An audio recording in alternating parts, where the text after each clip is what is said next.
শুভ সকাল বন্ধুরা। আজ ৮ এপ্রিল বুধবার।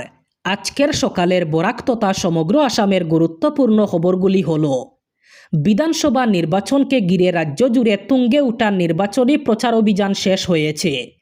নির্বাচন কমিশনের জারি করা বিবৃতি অনুযায়ী অসম বিধানসভার সাধারণ নির্বাচন উপলক্ষে রাজ্যের সব বিধানসভা আসনের জন্য নীরবতা পর্ব গতকাল সন্ধ্যা ৫টা থেকে শুরু হয়েছে।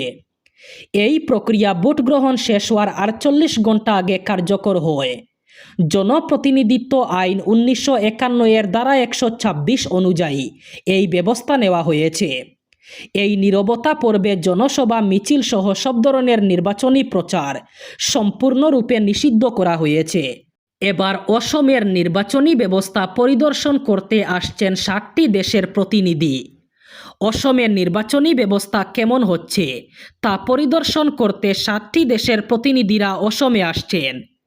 ইজিপ্টের ৪ জন, অ্যাঙ্গোলার ৩ জন, বেনিনের ২ জন, ক্রোয়েশিয়ার ১ জন, মেক্সিকোর ২ জন, পর্তুগালের ১ জন এবং শ্রীলঙ্কার ২ জন প্রতিনিধি সহ মোট ১৫ জন প্রতিনিধি পরিদর্শন করবেন রাজ্যের নির্বাচনী ব্যবস্থা। বিধানসভা নির্বাচনে শ্রীভূমি জেলার ৪টি বিধানসভা আসনে ভোট গ্রহণ আগামীকাল ৯ এপ্রিল সকাল ৭টা থেকে বিকেল ৫টা পর্যন্ত জেলার ১,১৮৮টি ভোট কেন্দ্রে অনুষ্ঠিত হবে। এতে জেলার ওই ১,১৮৮টি ভোট কেন্দ্রে ভোট গ্রহণের জন্য প্রিসাইডিং অফিসার, ফার্স্ট, সেকেন্ড ও থার্ড পোলিং অফিসাররা আজ অর্থাৎ ৮ এপ্রিল করিমগঞ্জ কলেজের খেলার মাঠে থাকা নির্ধারিত কাউন্টার থেকে ইভিএম এবং অন্যান্য ভোটের সামগ্রী নিয়ে তাদের নির্ধারিত ভোট কেন্দ্রে ভোট গ্রহণের জন্য রওনা হবেন।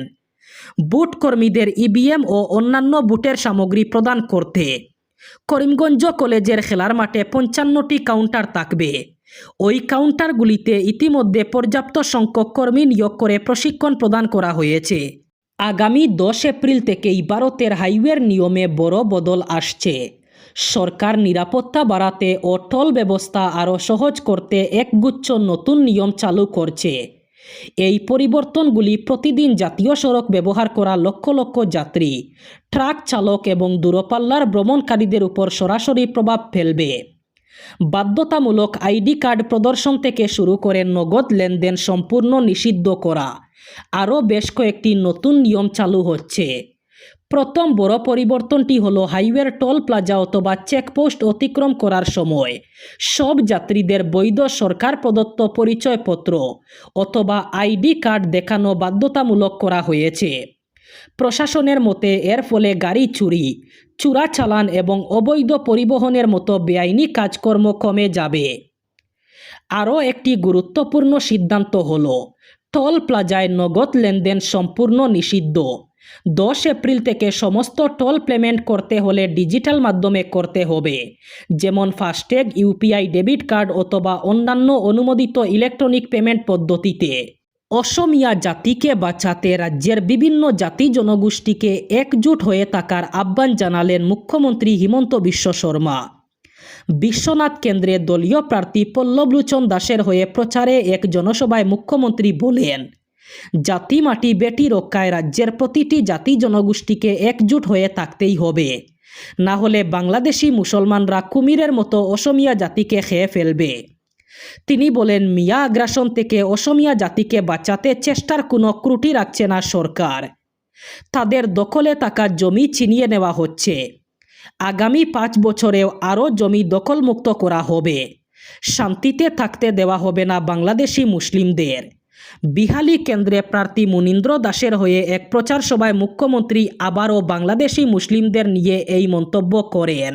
বিধানসভা নির্বাচনের প্রচারের শেষ দিনে জোর তুলতে শিলচরে হাজির হলেন স্বরাষ্ট্রমন্ত্রী অমিত শাহ। মঙ্গলবার শিলচর বিধানসভা কেন্দ্রের বিজেপি প্রার্থী ডক্টর রাজদীপ রায় এবং উদারবন্দ কেন্দ্রের প্রার্থী রাজদীপ গোয়ালার সমর্থনে শিলচর পুলিশ প্যারেড গ্রাউন্ডে আয়োজিত বিজেপির বিশাল বিজয় সংকল্প সমাবেশে অংশ নেন তিনি। সমাবেশে লক্ষ্মীপুরের প্রার্থী কৌশিক রায়, বরখলার প্রার্থী কিশোর নাথ, দলাইয়ের প্রার্থী অমিয়কান্তি দাস সহ বিজেপির সাংসদ এবং জেলা নেতৃত্ব উপস্থিত ছিলেন। এছাড়াও দলীয় কর্মীদের বিপুল সমাগম লক্ষ্য করা যায়। সমাবেশে বক্তব্য রাখতে গিয়ে অমিত শাহ কংগ্রেসকে তীব্র আক্রমণ করে বলেন, কংগ্রেস সরকার অসমকে ধ্বংসের পথে নিয়ে গেছে এবং রাজ্যের উন্নয়নে কোনো কার্যকর ভূমিকা পালন করেনি। তিনি দাবি করেন, বিজেপি ক্ষমতায় আসার পর অসম ও বরাক উপত্যকায় উন্নয়নে একাধিক প্রকল্প গ্রহণ করা হয়েছে। বরাক নদী দিয়ে ভেসে এলো এক অপরিচিত মহিলার মৃতদেহ। মঙ্গলবার লক্ষ্মীপুর বাজারঘাটে স্থানীয়রা এই মহিলার মৃতদেহটি নদীর পাড়ে ভেসে থাকতে দেখে লক্ষ্মীপুর থানায় খবর দেন। পুলিশ আসতে একটু দেরি হলে মৃতদেহটি পুনরায় ভাসতে শুরু করে। শেষে নৌকা জোগাড় করে মৃতদেহ নৌকায় তুলে লক্ষ্মীপুর ফেরিঘাটে আনা হয়। মৃত মহিলার হাতে শাখা রয়েছে, তাই বিবাহিত বলে ধরা হয়। বয়স হবে আনুমানিক 35-এর আশেপাশে। পরনে ছিল নীল রঙের সালোয়ার এবং হলুদ কুর্তি। পুলিশ মৃতদেহ উদ্ধার করে ময়নাতদন্তের জন্য শিলচর মেডিকেল কলেজ হাসপাতালে প্রেরণ করেছে। লক্ষ্মীপুর থানার ওসি শঙ্কর দয়াল মৃত মহিলার পরিচয় বের করতে চারিদিকে খোঁজখবর শুরু করেছেন। মঙ্গলবার সাত সকালে সৌদি আরবের বৃহত্তম শিল্পনগরী আল জুবাইল ভয়ঙ্কর হামলা ইরানের।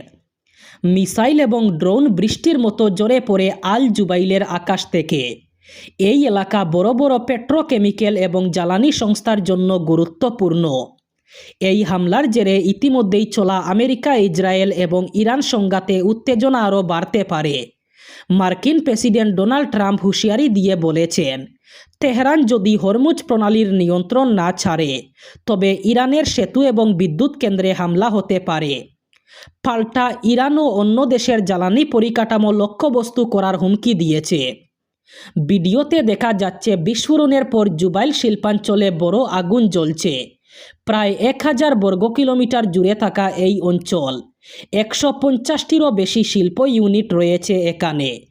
সৌদি আরবের জিডিপির প্রায় 7% থেকে 12% এবং বিদেশি বিনিয়োগের প্রায় অর্ধেক এই অঞ্চলের উপর নির্ভরশীল।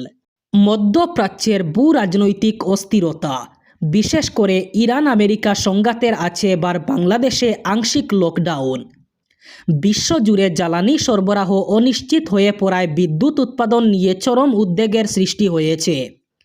এই পরিস্থিতি মোকাবিলায় বাংলাদেশ সরকার গত রবিবার থেকে জরুরি পদক্ষেপ হিসাবে সরকারি বেসরকারি অফিস, ব্যাংক এবং বাজারের সময়সীমা বেঁধে দিয়েছে।